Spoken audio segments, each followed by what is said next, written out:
Չեմ վստահում Նիկոլ Փաշինյանի իշխանությանը երիտասարդական նախաձեռնության շրջանակում այսօր ապրիլի 17-ին Սրբազան պայքարի երիտասարդները կազմակերպել էին իրազեկման ակցիա։ Ակցիայի սկզբում երիտասարդները փակել էին հաղթանակի կամուրջը, այնուհետև որոշ ժամանակ անց տեղափոխվեցին Մայթեզր այնտեղից վանկարկելով։ Չենք վստահում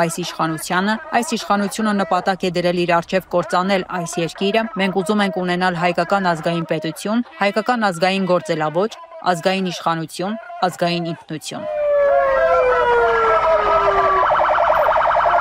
Արդեն մեկ ամիս է ինչ մեկնարկել է Սրբազան պայքարի չեմ վստահում Նիկոլ Փաշինյանի իշխանությանը երիտասարդական նախաձեռնությունը, որի շրջանակում Երևանի տարբեր հատվածներում եւ Գյումրիում, ինչպես նշում են ակցիայի կազմակերպչական թիմից, հազարավոր մարդիկ հայտնել են իրենց անվստահությունը, մասնակցելով ժողովրդական հանրաքվեին։ Կազմակերպիչները խորհրդանշական են համարում այսօրվա հաղթանակի կամուրջի վրա իրականացված ակցիան, քանի որ այն շրջապատված է Արարատ սարով, Արարատ կոնյակի գործարանով, խորհրդանշական Նոյ գինիների գործարանով։ Երիտասարդները շեշտում են մի կարևոր հանգամանք. չենք վստահում այն մարդու իշխանությանը, որը մերժում է Արարատը։ Նրանք պնդում են, որ իրենց կյանքի որակն ուղղակիորեն կապված է այս իշխանության հետ։ Մենք իրավունք չունենք պառակտվելու, մեր սերունդները չպետք է կորցնեն ազգային նկարագիրը։ Այս իշխանությունը սպասարկում է թուրք-ադրբեջանական շահը, սա ցույց են տալիս իրենց գործունեությամբ, վանկարկում են նրանք։